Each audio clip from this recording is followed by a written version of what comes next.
Hey guys, welcome back to my channel. మేము ఎక్కడికి వెళ్తున్నాము అంటే తనపల్లికి అయితే వెళ్తున్నాం అనమాట. ఈరోజు అయితే మమ్మీ బర్త్డే, జూలై 1.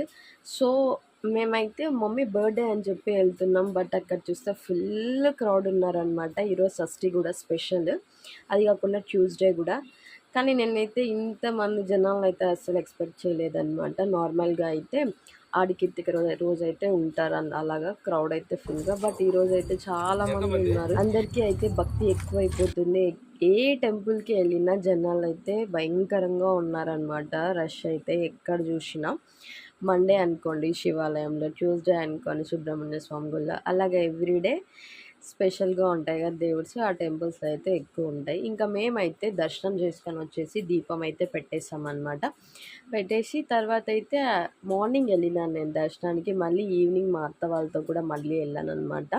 సో నేనైతే సుబ్రహ్మణ్య స్వామిని 2 టైమ్స్ అయితే దర్శనం చేసుకున్నా. చాలా హ్యాపీ అనిపించింది అనమాట. సో అన్నిసార్లు దర్శనం చేసుకోవాలి అంటే లక్ ఉండాలి కదా 2 టైమ్స్. సో మేము అలానే అక్కడి నుంచి అయితే కపిల తీర్థం అయితే వెళ్ళాము శివయ్య దగ్గరికి అయితే. సో ఎక్కడికి వెళ్ళినా శివయ్యని అయితే మర్చిపోకూడదు కదా. సో అందుకని చెప్పి అక్కడికి వెళ్ళి దేవుడిని అయితే మంచిగా దర్శనం చేసుకొని, అంటే క్లోజింగ్ టైంలో వెళ్ళామన్నమాట. మేము తనపల్లికి వెళ్ళింది క్లోజింగ్ టైమే, సో కపిల తీర్థంకి వచ్చింది క్లోజింగ్ టైమే అనమాట. సో అలానే కొన్ని సెల్ఫీలు అయితే దిగామన్నమాట. ఇక్కడ నా ఫోన్లో బాగా వస్తుందని నేను, మా చెల్లి ఫోన్లో వస్తుందని తను. ఫైనల్గా ఇంటికి వచ్చి అయితే మమ్మీ అయితే ట్యూస్డే అని నాన్ వెజ్ చేయలేదు. ఇంకా ఈరోజు అయితే మమ్మీ నాన్ వెజ్ చేసిందంట. సో ఇంతే.